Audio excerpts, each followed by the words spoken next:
അല്പമെങ്കിലും ഉളുപ്പുണ്ടെങ്കിൽ യഥാർത്ഥത്തിൽ മുസ്ലിം ലീഗ് ഈ പരിപാടി അവസാനിക്കുന്നു. ഈ അബ്ദുൾ വഹാബല്ലേന്ന് ഈ ചോദ്യമായിട്ട് വന്നിരിക്കുന്നത്. ചെകിട്ടത്തല്ലേ കൊടുത്തിരിക്കുന്നത്? മുസ്ലിം ലീഗിന്റെ ചെകിട്ടത്ത് കൊടുത്തിരിക്കല്ലേ അബ്ദുൾ വഹാബിന് ഇത്രത്തോളം ശക്തി ഉണ്ടെന്നുള്ള കാര്യം എനിക്കറിയില്ലായിരുന്നു കേട്ടോ. പക്ഷെ വല്ലാത്ത മാരക പ്രഹരമായി പോയി ഈ അബ്ദുൾ വഹാബിന്റെ ചോദ്യം. അതുപോലെ ജെ ബി മേത്തറിന് സതീശിനോട് അത്രയൊന്നും ഇഷ്ടമല്ല. ജെ ബി മേത്തറിന്റെ കൂറൊക്കെ ആരോടാണെന്നുള്ള കാര്യം നിങ്ങൾ തന്നെ ഇടയ്ക്ക് വാർത്തയിൽ കൊടുക്കുന്നുണ്ട്. അതുകൊണ്ട് ജെ ബി മേത്തറിന്റെ ചോദ്യം വളരെ ആസൂത്രിതമായ ചോദ്യമായിരിക്കാം. എന്താ കാരണം എന്ന് വെച്ചാൽ അവർക്ക് കൂറുള്ള ആൾ ഇപ്പം ഡൽഹിയിലാണ് ഉള്ളത്. അതുകൊണ്ട് അതിനു വേണ്ടിയിട്ടുള്ള ഒരു ചോദ്യമായിരിക്കാൻ സാധ്യതയുണ്ടെന്ന് നിങ്ങൾ എന്നോട് പറഞ്ഞപ്പോൾ എനിക്കത് വിശ്വസിക്കാതിരിക്കാൻ പറ്റാത്തൊരു സാഹചര്യത്തിലാണ് ഞാൻ പെട്ടിരിക്കുന്നത്. ഇപ്പൊ ഈ ചോദ്യങ്ങൾ ഉന്നയിച്ചതിൽ നിന്ന് പ്രധാനമായും സർക്കാർ മുന്നോട്ട് വെച്ച രണ്ട് വാദങ്ങൾ എന്ന് പറഞ്ഞു. ഒന്ന്, പദ്ധതിയിൽ നിന്ന് പിന്മാറാൻ പറ്റാതെ ഇപ്പൊ MP വിശദീകരിച്ചു. രണ്ട്, കേരളം തുക കൈപ്പറ്റിയിട്ടുണ്ടെന്ന് പറഞ്ഞത് വിദ്യാഭ്യാസ മന്ത്രിയായിരുന്നു, ഷംസുദ്ദീൻ ആയിരുന്നു. അതിനും ഇപ്പൊ മറുപടി വന്നിരിക്കുകയാണ്. ഞാൻ അതല്ലേ നബിവചനം അദ്ദേഹത്തിന് ഉദ്ധരിച്ചു കൊടുത്തത്.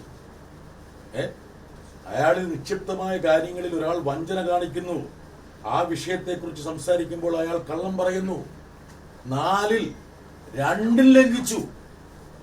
അങ്ങനെ ലംഘിക്കുന്ന ആള് തികഞ്ഞ കാപട്യക്കാരനായിരിക്കുമെന്നാണ് നബി പറഞ്ഞിരിക്കുന്നത്. നബി വചനത്തിന്റെ നഗ്നമായ ലംഘനമല്ലേ നമ്മുടെ വിദ്യാഭ്യാസ മന്ത്രി ഷംസുദ്ദീൻ ഭായി നടത്തിയിരിക്കുന്നത്? അല്ലോടോ ഷംസുദ്ദീനെ, താനൊക്കെ ഇത്ര അധപതിക്കാൻ പാടില്ല. ഒരു വിശ്വാസിയല്ലേ ഉദ്ദേശിക്കും. ഈ സതീശൻ പറയുന്നത് കേട്ടിട്ട് ഇമാരി ഈ കുതന്ത്രങ്ങളിൽ പോയി വ്യാപകനാകേണ്ട കാര്യമുണ്ട്. കണ്ട കുഞ്ഞാപ്പ മിണ്ടിയിട്ടില്ലല്ലോ. കുഞ്ഞാലിക്കുട്ടി മിണ്ടില്ല. മൂപ്രസൂത്രക്കാരനാണ്, കൗശലക്കാരനാണ്. ഈ ഷംസുദ്ദീനെ ഇങ്ങനെ ചുടുചോറ് കോരിക്കാൻ വേണ്ടിയിട്ട് ഇങ്ങനെ പുറത്തേക്ക് അയച്ചു വിട്ടിരിക്കുകയാണ്. പക്ഷെ ഷംസുദ്ദീൻ മനസ്സിലാക്കേണ്ട കാര്യമുണ്ട്, അദ്ദേഹം വിശ്വാസിയാണെങ്കിൽ നബിയുടെ വചനപ്രകാരം അദ്ദേഹം ഒരു തികഞ്ഞ കാപട്യക്കാരനാണെന്ന് തെളിയിച്ചിട്ടുണ്ട്. ഇനി വേറെ നിങ്ങളുടെ ഉണ്ട്. നിങ്ങൾ ചോദിച്ച പോലെ തന്നെ ഈ ഉത്തരങ്ങളിൽ ഇത് എത്ര പേജ് വരുന്ന ഉത്തരവാണെന്നറിയാം. വഹാബിന് തന്നെ കിട്ടിയിരിക്കുന്ന ഉത്തരം ഇതൊക്കെ വഹാബ് വായിച്ചിട്ടുണ്ടോ ചേർത്ത്? ഒരുപാടുണ്ട്, 4 പേജ് ഒക്കെയുണ്ട്.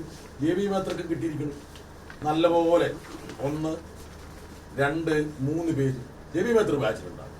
ജെ ബി മേത്തർ എന്താ വെച്ചാൽ മൂപ്പത്തി അത് കൊടുത്തിട്ട് തന്നെ ഇത് കിട്ടാൻ വേണ്ടിയിട്ടായിരിക്കുമല്ലോ. ഇങ്ങനെ ഉത്തരം കിട്ടുമെന്നുള്ള കാര്യം അല്പം കോമൺ സെൻസ് ഉള്ള ആൾക്കാർക്കറിയില്ലേ? ഈ ചോദ്യം ഇങ്ങനെ ചോദിച്ചാൽ ഇതിന്റെ ഉത്തരം എല്ലാം ഇങ്ങനെ വരുള്ളൂ. എന്താ കാരണം? ഇവർ ഇതുവരെ ഈ തമസ്കരിക്കാൻ ശ്രമിക്കുന്ന ഈ സത്യം അനാവരണം ചെയ്യപ്പെടാൻ ഈ ചോദ്യം മാത്രം മതി എന്നുള്ള കാര്യം ഈ പാർലമെന്റിൽ അല്പം തഴക്കവും പഴക്കമുള്ള ആൾക്കാർക്ക് മനസ്സിലാവില്ല. ഇതിനകത്തെ വിഷയം എന്താ? ഇതിനകത്തെ വിഷയം എന്ന് വെച്ചാൽ നമുക്ക് ഒരു കേസുണ്ട്. ആ കേസ് കൃത്യമായിട്ട് ഈ ചോദ്യത്തിന് ഉത്തരത്തിനും കൃത്യമായി പറയുന്നുണ്ട്. എന്താ കാരണം? നിങ്ങൾ PMC പിൻവാങ്ങുന്നു, നിങ്ങൾക്ക് PMCയുടെ ഫണ്ടില്ല. പക്ഷെ മറ്റ് സ്കീമുകളിലുള്ള ഫണ്ട് നിങ്ങൾക്ക് നിഷേധിക്കാൻ ഒരു കാരണവശാലും കേന്ദ്ര സർക്കാരിന് പറ്റില്ല എന്ന് ഈ ചോദ്യം ഉത്തരത്തിൽ കൃത്യമായി പറയുന്നുണ്ട്. അതുകൊണ്ടാണ് ഞാൻ പാർലമെന്റിൽ നിരന്തരമായിട്ട് ഫൈറ്റ് ചെയ്തുകൊണ്ടിരുന്നത്. അതായത് സമഗ്ര ശിക്ഷയിൽ നമുക്ക് അർഹതപ്പെട്ട ഫണ്ട് PMCയുമായി ബന്ധപ്പെടുത്തി നിഷേധിക്കാൻ പറ്റില്ല. എന്താ കാരണം? ഒരു കേവലപരമായ യുക്തി. ഞാനിത് മുഴുവൻ പഠിച്ചുകൊണ്ട് പറയാം. 2018 സമഗ്ര ശിക്ഷ, 2020 NEP, 2022 PMC, 2018 ഒരു സ്കീമിൽ നമുക്ക് കിട്ടേണ്ട പണം, അതിനുശേഷം വന്ന 4 വർഷം വന്ന ഒരു സ്കീമുമായി കൂട്ടി കെട്ടിയിട്ട് നിഷേധിക്കാൻ പറ്റൂ? അതല്ലേ നമ്മുടെ പോരാട്ടം. അത് പറ്റില്ല എന്ന് ഈ ഉത്തരത്തിൽ കൃത്യമായി പറയുന്നുണ്ട്. പക്ഷെ ഇവരെന്ത് ചെയ്തു? ഇവരിങ്ങനെ തടഞ്ഞു വെച്ച് കേരള സർക്കാരിനെ പീഡിപ്പിച്ചു. ആ പീഡിപ്പിച്ച സമയത്ത് UDFന്റെ MP ആ പീഡനത്തിൽ കൂട്ടുനിന്നു. അതായത് ഒരിക്കലും ഫണ്ട് കൊടുക്കരുത്, കേരളത്തിൽ മലയാളിക്ക് ഒരു ഗുണം കിട്ടാൻ പാടില്ല, ഞങ്ങൾക്ക് രാഷ്ട്രീയമാണ് വലുത്, ഞങ്ങൾക്ക് ഇടതുപക്ഷത്തിനെ തോൽപ്പിക്കലാണ് വലുത്, അതുകൊണ്ട് നിങ്ങൾ ഫണ്ട് കൊടുക്കരുതേ എന്ന് ചോദ്യങ്ങളിലൂടെയും അല്ലാതെയും മന്ത്രികളിൽ കയറി മറിഞ്ഞും UDFന്റെ MP ഇങ്ങനെ ആഹോരാത്രം ശ്രമിച്ചുകൊണ്ട് ഇപ്പം നമ്മുടെ VD സതീശൻ പറയാണ്, MP കേരളത്തിന്റെ അംബാസിഡർമാരല്ലേ? തിരിച്ചറിവ്. എങ്ങനെയാണ് ഒരാൾ ഇത്ര ദ്രുതഗതിയിൽ ഗ്രസിക്കുന്നത്? ഇതല്ലേ ഞങ്ങൾ പറഞ്ഞുകൊണ്ടിരിക്കുന്നത്. ഇതൊന്നും കേന്ദ്ര സർക്കാരിന്റെ ഔദാര്യമല്ല. നമ്മുടെ സംസ്ഥാനത്ത് നികുതി പിടിക്കുന്ന നികുതിയുടെ ഒരു ചെറിയ വീതമാണ് നമുക്ക് ഈ കേന്ദ്ര സ്കീമുകളിലൂടെ തിരിച്ചു വരുന്നത്. നിങ്ങൾ 2025-26 ബജറ്റ് പേപ്പറുകൾ പരിശോധിക്കുകയാണെങ്കിൽ വിദ്യാഭ്യാസ ആരോഗ്യ സസ്യനത്തിൽ മാത്രം കേന്ദ്ര സർക്കാർ 97,000 കോടി രൂപ പിരിച്ചിട്ടുണ്ട്. 97,000 കോടി രൂപ സെസ് ഇനത്തിൽ പിരിച്ചിട്ടുണ്ട്. അതിന്റെ ഒരു ചെറിയ വീതം, അത് കൂടാതെ കേന്ദ്ര നികുതികൾ നമ്മൾ കൊടുക്കുന്നു. അതിന് നമുക്ക് അർഹതപ്പെട്ട ചെറിയൊരു തുക അത് നിഷേധിക്കാൻ ഇവർക്ക് പറ്റുമോ?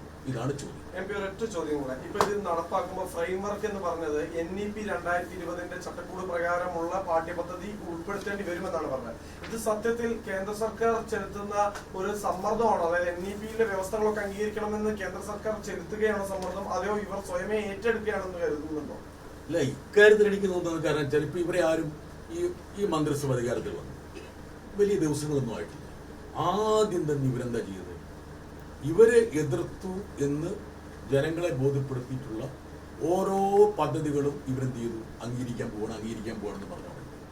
ഇപ്പം സാധാരണ ഇതിലൊരു സർക്കാർ രൂപീകൃതമായി മുമ്പോട്ട് പോകുമ്പോൾ കുറെ കഴിയുമ്പോൾ ഒരു എന്തെങ്കിലും തരത്തിലുള്ള സമ്മർദ്ദങ്ങളും കാര്യങ്ങളും വരും. അതിനർത്ഥം ഇവരുടെ ഉള്ളിൽ അതായിരുന്നില്ലേ? ഇവർ ജനങ്ങളെ വഞ്ചിക്കായിരുന്നില്ലേ, കബളിപ്പിക്കല്ലേ? ഇപ്പൊ എന്താണ് വേറൊരു സാധനം ഉണ്ടല്ലോ, PMAY ആവാസ് യോജന. എന്താണ് മറ്റേ കേന്ദ്ര സർക്കാരുമായിട്ട് അൺഹെൽത്തി എന്താണ് അനാരോഗ്യകരമായ ഒരു പ്രശ്നത്തിലില്ല എന്ന് വെച്ചാൽ ഞങ്ങളിങ്ങനെ കെട്ടിപ്പിടിച്ച് പാരാണ് കേരളത്തിന്റെ ഉന്നത വിദ്യാഭ്യാസ മേഖല മുഴുവൻ റാഞ്ചിയെടുത്തു. എല്ലാ യൂണിവേഴ്സിറ്റികളും ഇവര് മറ്റേ RSS ഏറ്റെടുത്തു. മോഹൻ ഭാഗവത് അവിടെ തന്നെ അവതരിച്ചിട്ട് ഇവരെ അവതരിപ്പിച്ചു. സിൻഡിക്കേറ്റ്, സെനറ്റ്, ഒരു കമാന്നൊരു അക്ഷരം കേരളത്തിന്റെ മുഖ്യമന്ത്രി, ഉന്നത വിദ്യാഭ്യാസ മന്ത്രി. നമ്മുടെ പാവപ്പെട്ട SFIക്കാർ തെരുവില് ഗവർണറെ നേരിട്ടിട്ടില്ല. ഗവർണർ അന്ന് കസേര പിടിച്ചിട്ടിട്ട് മറ്റേ റോഡ് സൈഡിൽ ഇരുന്നില്ല. എന്നാ പ്രക്ഷോഭമായിരുന്നു. ഇപ്പൊ കേസ് ഉണ്ടോ? യൂത്ത് കോൺഗ്രസ് ഉണ്ടോ? ഈ മന്ത്രിമാർക്ക് നാവുണ്ടോ? ഇവിടെ രാഹുൽ ഗാന്ധി കഴിഞ്ഞ ദിവസം സംസാരിച്ചപ്പോൾ പറഞ്ഞൊരു കാര്യമുണ്ട്. അതായത് RSSകാരെ വൈസ് ചാൻസലർമാരെയൊക്കെ വെച്ച് വിദ്യാഭ്യാസ സ്ഥാപനങ്ങൾ, സർവകലാശാലകൾ റാഞ്ചിയെടുക്കുന്നു RSS. എന്റെ രാഹുൽ ഗാന്ധി, ഒന്നിലോ നിങ്ങൾ പൊട്ട കളിക്കുന്നു, അല്ലെങ്കിൽ നിങ്ങളെ വോട്ടറാക്കാൻ വേണ്ടി കേരളത്തിലെ കോൺഗ്രസ്സുകാരെ ശ്രമിക്കുന്നു. ഈ ഒരു പ്രക്രിയക്ക് കൈയയച്ച് സഹായിക്കുന്നത് കേരളത്തിലെ കോൺഗ്രസ് നേതൃത്വമല്ലേ? ഇതൊക്കെ ആരെങ്കിലും പരിഭാഷപ്പെടുത്തി കൊടുത്തുടൂ നിനക്ക്? അല്ലടോ എടോ, അതിലേ നിനക്ക് കൊടുത്തൂടെ രാഹുൽ ഗാന്ധിക്ക് ഇതാണ് കേരളത്തിൽ നടക്കണമെന്ന്? നീ പലരിടത്തും പല കാര്യങ്ങളും കൊടുക്കാറുണ്ടല്ലോ. ഇതാണ് അവിടെ നടക്കണമെന്ന് ഒന്ന് പറഞ്ഞുകൂടെ എനിക്ക്? എന്താണ് നമ്മുടെ നാട്ടിൽ നടക്കണമെന്ന്? അപ്പൊ എന്റെ അഭിപ്രായത്തില് ഇന്ത്യയുടെ പ്രതിപക്ഷ നേതാവായ രാഹുൽ ഗാന്ധിയെ പോലും ഇവര് പരിഹാസനാക്കാൻ വേണ്ടി ശ്രമിക്കുക. ഇതാണ് വാസ്തവം. ഞാനിത് വെറുതെ പറയണതല്ല. എന്താ കാരണം? ഇന്ത്യ അലയൻസ് മീറ്റിംഗിൽ രാഹുൽ ഗാന്ധി പറഞ്ഞ ചില വാചകങ്ങൾ നിങ്ങൾ ഓർക്കുന്നുണ്ടാവും. അതിനെ പ്രതിരോധിച്ചു, അദ്ദേഹത്തിനെ കൊണ്ട് കള്ളം പറയിപ്പിച്ചു. ഞാൻ അദ്ദേഹം ബോധപൂർവ്വം കള്ളം പറഞ്ഞാണെന്ന് ഞാൻ പറയും. എന്താ കാരണം വെച്ചാൽ അദ്ദേഹം അറിയാതെ പറഞ്ഞു പോയത്, അതല്ലെങ്കിൽ ഇവർ തെറ്റിദ്ധരിപ്പിച്ചതാണ്. പക്ഷെ അദ്ദേഹം കഴിഞ്ഞ ദിവസം ഈ പറയുന്ന ജന്തർ മന്തർ പ്രക്ഷോഭവുമായി ബന്ധപ്പെട്ട ചർച്ചയുടെ ഭാഗമായി അദ്ദേഹം പത്രസമ്മേളനം വിളിച്ചു, അമിത്ഷാ രാജിവെക്കണമെന്ന് പറയാൻ വേണ്ടി. ആ പത്രസമ്മേളനത്തിൽ അദ്ദേഹം ഏറ്റവും ഊന്നിയ കാര്യം ഈ യൂണിവേഴ്സിറ്റികൾ RSSകാരെ വെച്ച് ഏറ്റെടുത്തുകൊണ്ടിരിക്കുകയാണെന്നുള്ളതാണ്. ആ ഏറ്റെടുക്കൽ പ്രക്രിയയ്ക്ക് ഏറ്റവും കൂടുതൽ പിന്തുണ നൽകുന്നത് കേരളത്തിലെ സംസ്ഥാന ഗവൺമെന്റും കേരളത്തിലെ കോൺഗ്രസ് നേതൃത്വമാണെന്നുള്ള കാര്യം അദ്ദേഹത്തെ ആരെങ്കിലും ധരിപ്പിക്കണ്ടേ? ഞാൻ ധരിപ്പിക്കാൻ പോകുമ്പോൾ അദ്ദേഹം വിചാരിക്കും ഞാൻ ഒരു എന്താ പറയാ മറുപക്ഷത്തുള്ള ഒരാളെന്ന നിലയിലാണ്. പക്ഷെ നിങ്ങളൊക്കെ അദ്ദേഹമായിട്ട് നല്ല ബന്ധം ഉള്ള ആൾക്കാരല്ലേ? കാണുമ്പോൾ ഒന്ന് പറ കേട്ടാ.